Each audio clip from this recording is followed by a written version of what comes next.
Pourquoi est-ce si intéressant de bien localiser une fiction historique? Coucou coucou. Coucou coucou. Eh oui, coucou coucou.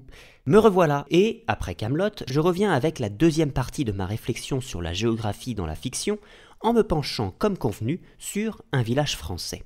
Et c'est sans aucun doute la série qui montre le mieux pourquoi c'est intéressant de bien localiser une fiction historique.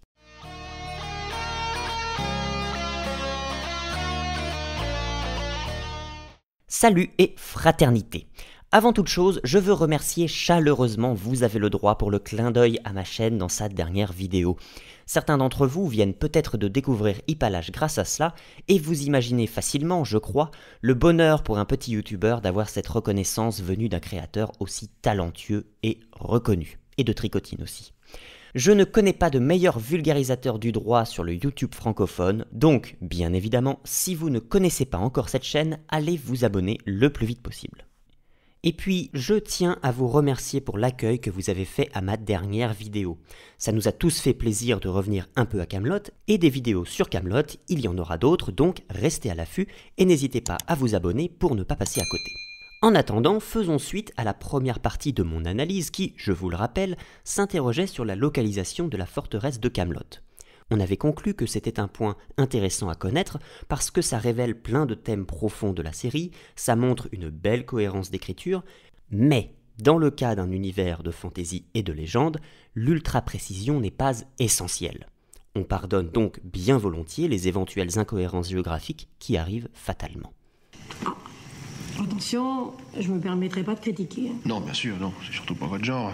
Or, je prétends que cette conclusion n'est pas valable pour toutes les fictions, et en particulier ça n'est pas valable pour les fictions historiques. Dans ces cas, la cohérence et la grande précision spatiale sont tout de suite bien plus importantes.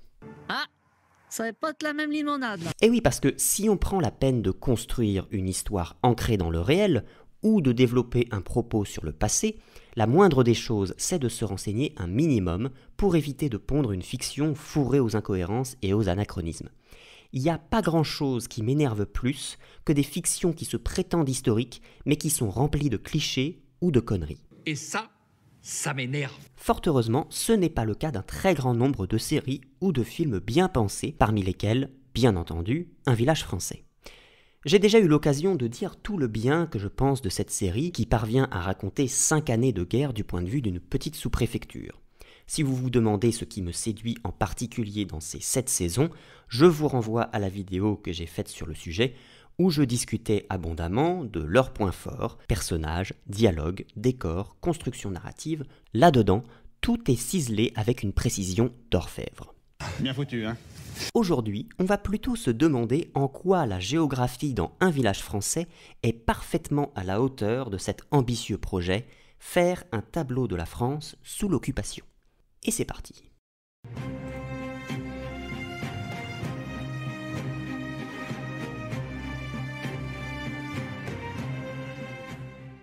Alors, question préliminaire, comment le territoire métropolitain français était-il organisé entre 40 et 44 ? Je pense nécessaire de faire un très bref petit point historique pour répondre grossièrement à cette question, si ça vous va. Allez-y, oui. Oui, pardon, j'abuse en effet un peu de votre patience, mais ce sera utile pour qu'on parle tous de la même chose.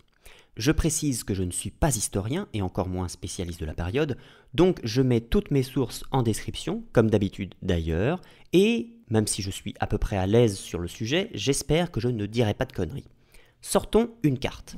En 40, suite à la déroute militaire, un armistice est signé entre le gouvernement de Pétain et les autorités nazies. Cet armistice prévoit la division du territoire métropolitain en 6 zones, cas unique en Europe, ce qui constituera un moyen de pression permanent aux mains des Allemands.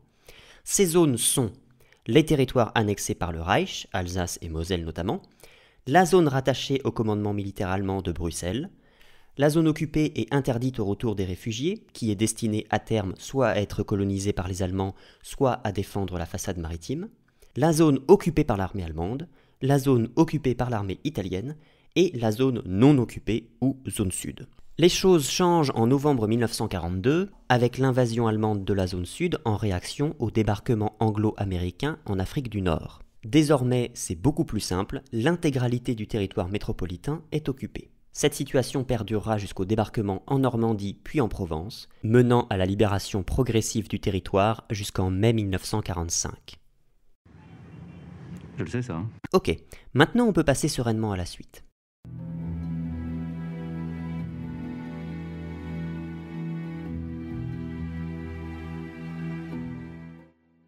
Quand on prévoit de faire une série de 7 saisons et sur 8 années, mieux vaut ne pas se gaurer sur le choix du lieu où on place l'intrigue. Parce que ça conditionne un peu tout le reste, donc faut faire gaffe. Le lieu choisi sera en effet plus ou moins pertinent selon le ton, le thème ou l'intrigue que l'on veut développer. Si on cherche à raconter un événement historique particulier, on n'a pas vraiment le choix. Pour le débarquement, ce sera la Normandie. Pour la rafle du Veldiv ou la libération de Paris, ce sera Paris. Habile. Même remarque si on cherche à faire un biopic, Jean Moulin, Lucie Aubrac, Daniel Cordier imposent de choisir Lyon, ou le portrait d'un groupe particulier de résistants, comme les FTP-MOI ou le groupe du Musée de l'Homme. Dans ce cas, ce sera Paris. Habile. On choisira plutôt la Bretagne pour parler des fusillés de Chateaubriand, Bordeaux pour raconter la débâcle, le Nord-Est pour l'Exode, Vichy pour la collaboration d'État.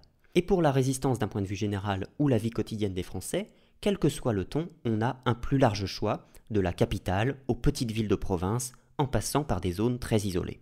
Ainsi, le choix du lieu conditionne intrinsèquement les événements que l'on veut mettre en scène, et c'est valable pour l'occupation, mais plus généralement pour toute période historique identifiée. La géographie devient dès lors un élément dramatique essentiel. Mais alors, pour un village français qui veut parler de tout ça à la fois, quel endroit choisir ? Enfin, une bonne question.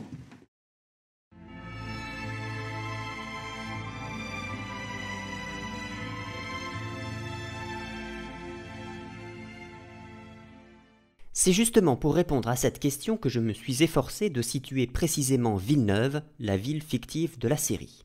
Bon, d'abord, très grossièrement, il est assez évident que la série se passe dans l'Est. Au cours des 7 saisons, on entend parler de Dijon, Besançon, Lons-le-Saunier, Pontarlier, Sœurs, Auxonne, Poligny, Beaune, Montbéliard. Bon, ça laisse assez peu de place au doute, c'est la Franche-Comté.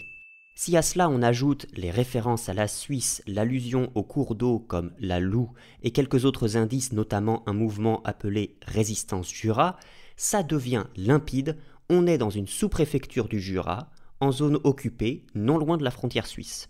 Je suis suisse, mais quelle heure est-il ? Moi je sais. Suisse, c'est propre ici, non ? J'ai essayé d'être encore plus précis, genre de situer la ville au kilomètre près, comme dans GeoGuessr. I believe this is Peru. Probably, yes, it is. Yes. What is it? Oh, okay, sure.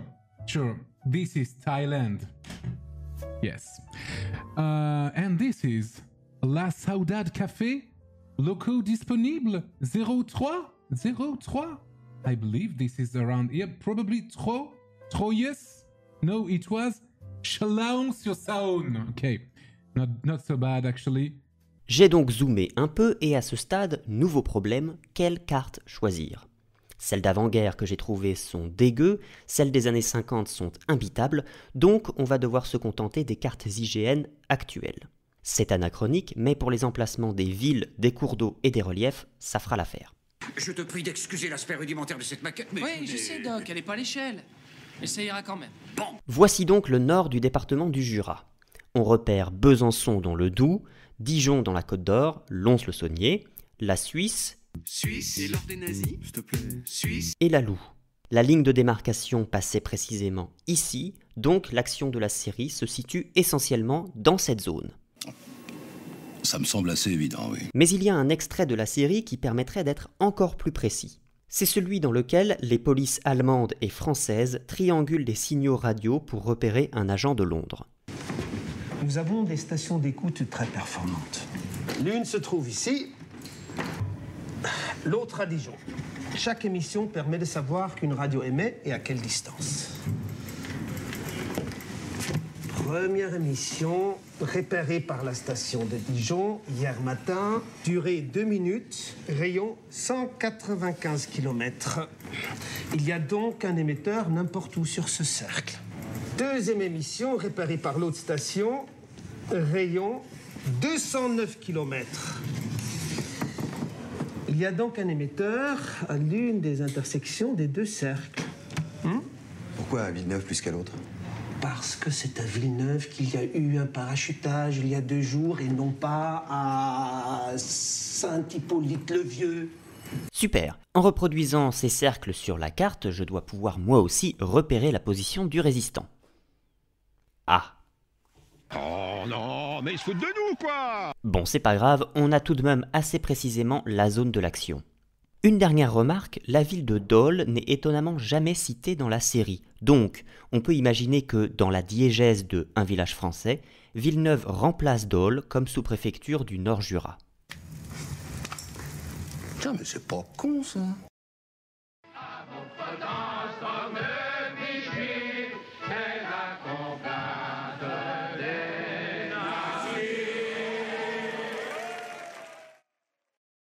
Finissons notre analyse en discutant le plus important à mon sens, pourquoi ce choix du Jura est intéressant pour le récit. Pourquoi, en vérité, on ne pouvait pas mieux choisir pour raconter 4 ans d'occupation à échelle humaine. La taille de la ville, tout d'abord, est judicieuse. Une petite sous-préfecture est l'échelle idéale pour mettre en scène la vie quotidienne pendant la guerre. On suit de près l'administration de Vichy par les yeux du sous-préfet, les états d'âme du maire, la répression policière, la vie d'une école, etc. À cette échelle, les notables se connaissent tous, les rumeurs se propagent vite, bref, on est vraiment proche des personnages. De plus, l'interface entre la ville et la campagne apparaît tout naturellement à cette échelle, en soulignant les difficultés de ravitaillement. Vous savez que ça ne dépend pas de nous, les Allemands contrôlent presque tout. Les Allemands, on n'y peut rien. Le service du ravitaillement, c'est Magouille et compagnie. Et vous le savez très bien, monsieur le maire. Écoutez, nous sommes tous logés à la même enseigne. Non, ça c'est pas vrai. Ceux qui ont de la famille à la campagne, ils s'en sortent très bien. Et ceux qui ont de l'argent, ils trouvent tout au marché noir. Mais ceux qui n'en ont pas, eh ben ils ont rien. Madame Estabé. Monsieur le maire, regardez-moi dans les yeux. Jamais vous mangez du jambon ou du poulet. Et la dernière fois que vous avez vu du vrai beurre, c'était quand? Parce que moi, c'était il y a 9 mois. En représentant des lieux clandestins variés, maquis, fermes, caves, et en plongeant le spectateur avec réalisme dans les décors urbains et ruraux des années 40. Par ailleurs, la ville est proche de la ligne de démarcation, ce qui permet de traiter jusqu'aux différences les plus subtiles entre les zones, comme par exemple la différence d'heure, ou les difficultés de communication. Les problèmes que cette démarcation génère sont tous traités, qu'ils soient économiques ou personnels. Philipp, was hast du? Herr Schwarz, vous transportez quelque chose? Herr Schwarz? J'arrête pas pour une choucroute, ça vous intéresserait? Herr Schwarz. Enfin, évidemment, passer clandestinement la ligne est un danger de plus pour les clandestins, ce qui ajoute de la tension et des enjeux au récit. Et puisqu'on parle d'enjeux, j'en profite pour souligner que l'escarpement du terrain est mis à profit avec les maquis, qui d'ailleurs ont pullulé dans l'Ain et dans le Jura. Le froid, les difficultés de ravitaillement et surtout la traque apportent de l'action au récit, mais toujours avec subtilité et réalisme. Par ailleurs, Villeneuve est près de la Suisse, ce qui permet naturellement de traiter les filières d'évasion et plus généralement, dès qu'un personnage est dans la merde, il cherchera toujours à se planquer en Suisse. C'est une constante de cette série. Tu descends la vallée 800 mètres et après la rivière c'est la Suisse. Et 2 kilomètres plus loin là-bas c'est Neustadt. Enfin, le choix géographique de cette série est très malin pour montrer la libération et l'épuration. On ne voit ni le débarquement ni la libération de Paris déjà maintes fois mise en scène, on voit la libération d'une petite ville à échelle humaine avec ses cortèges d'engueulades entre résistants et d'exactions allemandes ou miliciennes. Regardez. Regardez bien, habitants de Villeneuve, et racontez autour de vous ce qu'il en coûte d'agresser lâchement l'armée allemande. Peter. Et comme on est à cette échelle locale, ça devient même utile pour l'arc, pour l'évolution des personnages, qui gagnent en assurance et en responsabilité justement parce qu'on est à échelle humaine. On ne parle pas des grands chefs de réseau, Freinet, Lévy, Dastier, Pinault, mais d'un petit cadre communiste, d'une fermière, d'un directeur d'école ou d'un petit agent de police, qui deviennent naturellement des héros avec leurs failles. Ça, j'adore. Je suis chef du maquis Antoine. comme tel, capitaine FFI rattaché à la première armée française du général Delattre. En son nom, je suis disposé à recevoir votre reddition. Et de même, cette petite échelle a un grand intérêt pour avoir un propos subtil sur l'épuration. Les notables convaincus de collaboration économique ont tendance à s'en tirer, tandis que les fonctionnaires, cruels ou non, ceux qui sont trop compromis aux yeux de la population, sont sévèrement punis. Quelle période! Quelle période! Mais enfin, tout ça, c'est le passé. Il faut que la France oublie pour repartir de l'avant. Alors que dire pour conclure ?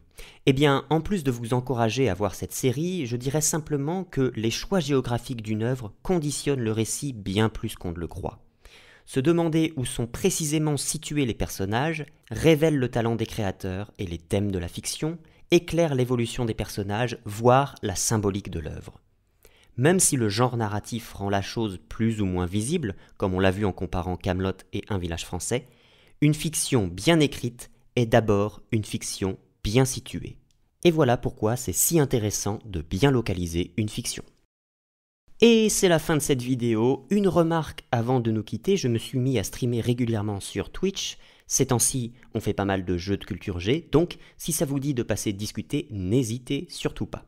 D'ailleurs, je serai en live sur Twitch l'après-midi de la sortie de cette vidéo pour en discuter. Ah, et puis je vous rappelle de ne pas hésiter à vous abonner à la chaîne de Vous avez le droit, c'est vraiment une excellente chaîne. Il me reste à vous remercier d'avoir suivi cet épisode, de vous rappeler de le liker et de le partager s'il vous a plu, et de vous dire à la prochaine. Sur ce, rideau.